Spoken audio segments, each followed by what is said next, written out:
So DNA is called as the genetic material, or it is also known as the master copy or blueprint. There is a chance of asking a question from the board. Why is the DNA called as the master copy? Or why is it called as the blueprint? Or why is it known as the genetic material? The reason is the structural and functional information of a living body is stored in the form of genes in the DNA. That means in the future how much tall you have to grow, how much width you have to grow, what type of diseases you are going to get, everything regarding your structure and your body functions is stored in the form of genes in the DNA. That's the reason why DNA is called as the master copy or blueprint or genetic material. So where is the DNA present? DNA is present in the chromosomes. So at the time of reproduction, if it is a multicellular organism, I have already told you, a living body, a multicellular living body is made up of two types of cells, somatic cells and germ cells. Germ cells are also known as gametes. So gametes only involve in the reproduction process. Somatic cells only helpful for the growth and development. If you see the germ cells in humans, male germ cell is called as sperm, female germ cell is called as egg. These two play an important role in the process of reproduction in humans. So at the time of reproduction, in these cells, the initial step takes place. I have told you, either it is asexual reproduction or sexual reproduction. The initial step in the process of reproduction is DNA copying. DNA copying. So the name itself, it is telling that DNA copying. For example, if I ask you to go and get the Xerox copy of your social studies material, what you will be doing? You will be taking the original copy and keeping it in the Xerox machine, and the Xerox machine will produce many copies of the original copy, right? In the same way, a living organism to produce its young ones, because the DNA here acts as the genetic material which has the stored information of the structure and function of the future coming new individual, it has to be copied. Are you getting my point? So what is DNA copying? Where it takes place? Look at here. DNA copying. Definition of DNA copying. The process of production of two copies of parental DNA. That means, I repeat, the process of production of two copies of parental DNA is called as DNA copying or DNA replication. That means, at the time of reproduction, in our parental germ cells, the first step that takes place is their DNA gets copied. Are you getting my point? So, as a result of DNA copying, how many daughter DNA copies are produced? Each time when a DNA gets copied, two daughter copies of DNA are produced. Are you getting my point? So DNA copying is not an easy task. Understood? It involves thousands of chemical reactions. A parental DNA to get copied, it involves thousands of chemical reactions. DNA itself, it is a chemical compound which is made up of nitrogenous bases, proteins, sugars, all of them together called as DNA. So the exact copy of the parental DNA has to be produced. It is not an easy task. Just like that, simply it can't be produced. So to produce a copy of the parental DNA undergoes thousands of chemical reactions. And as you all know that no chemical reaction is reliable. What does it mean? No chemical reaction is perfect. When the DNA gets copied, there is a chance of number of mistakes may take place. Because no chemical reaction is reliable, there is a chance of number of mistakes take place when a parental DNA copy is being copied. Are you getting my point? As a result, what happens? in the produced daughter DNA copies, there would be number of changes. Why those changes had been taken place?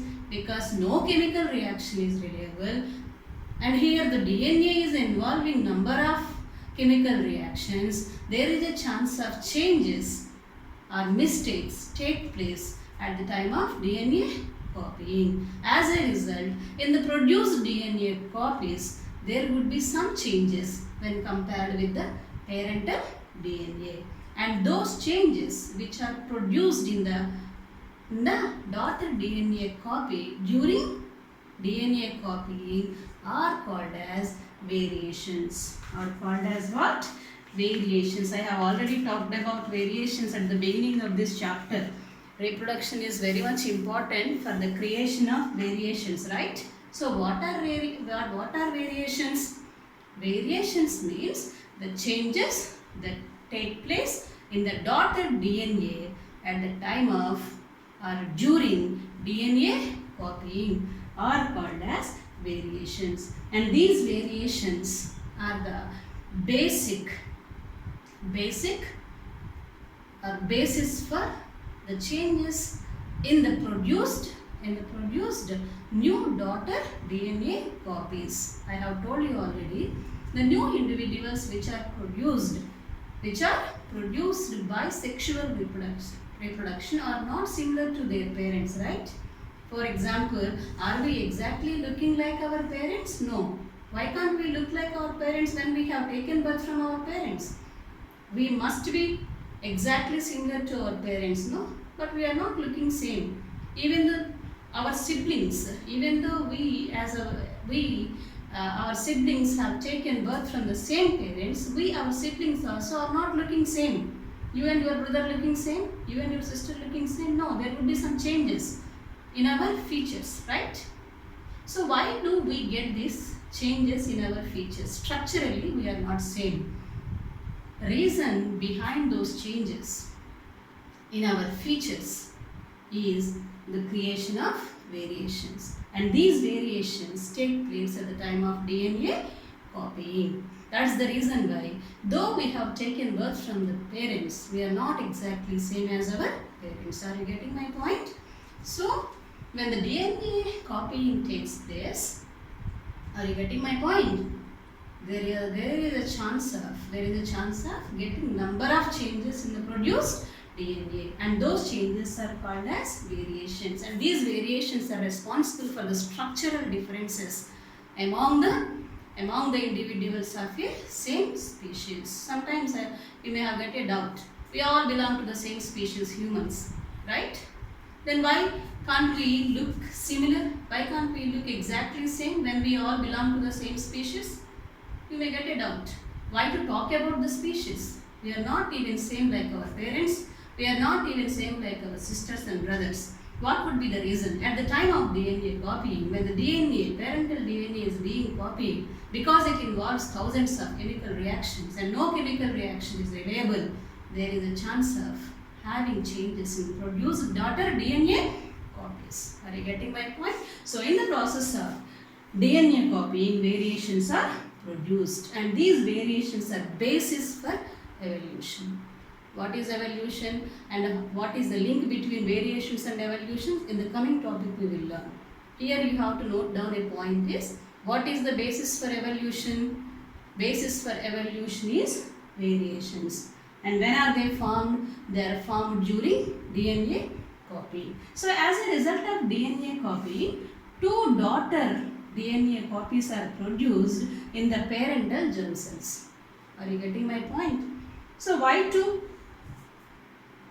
One is enough, no, to give to the next coming generation. Why always a parental DNA produces two copies? You may get a doubt. As I told you already, DNA copying involves thousands of chemical reactions, and no chemical reaction is reliable. A copy among these two must have many changes, and the other copy may have changes would be, but they would be the less number of changes. So always the produced copy in which there are many number of changes, always it will be eliminated, and the copy with less number of changes, when compared with the parental DNA is going to be participating in the reproduction process. That is the reason why every time when the DNA copying takes place, two daughter DNA copies are produced. One with more number of changes is going to be eliminated. The other with less number of changes is going to participate in the reproduction. So like this, the initial step in the process of reproduction is DNA copying, and that DNA acts as the master print or master copy or blueprint. Any doubts in it? I think all of you have got a clear idea about what is DNA copying. Now let us move to the next important topic. What is the importance of DNA copying? You may get a doubt. What is the relationship between DNA copying and reproduction? So there are three important reasons behind the importance of DNA copying. So we as human beings, all of us possess same body design. Either if you are a male or a female, if you are a human being, all of us are having the same body design, 2 eyes, 1 nose, 2 ears, 2 hands, right? So how are we able to maintain this body design? Who is telling us to maintain this same body design? As humans, you have to possess only this body design like that. Who is instructing us? DNA instructing us. So the first reason behind or the first importance of DNA copying is it is helpful to maintain our body design. That is the first importance. Second one, it is also helpful to synthesize some important proteins. DNA copying is important for the synthesis of some important proteins which are helpful for our growth and development. And the third important one is DNA copying is important to carry the characteristic features of parents to the next generation. If someone look at you, they used to compliment you. Hey, you are exactly looking like your grandparents. You are growing like your grandfather. Unless your eyes are exactly looking like your mother. Like that, I think many of you may have received compliments from your relatives or neighbors. What does it mean? That means some of the characteristic features, in fact all the characteristic features we get from our parents. How do we get them? Through this DNA copying. So what is the third importance of DNA copying? DNA copying is important to carry characteristic characteristics from parents to next generation. Like this, the first step that takes place in the process of reproduction is DNA copying, and during this DNA copying variations takes place, and those variations make us look different though we all belong to the same species, and variations are the key or basis for evolution.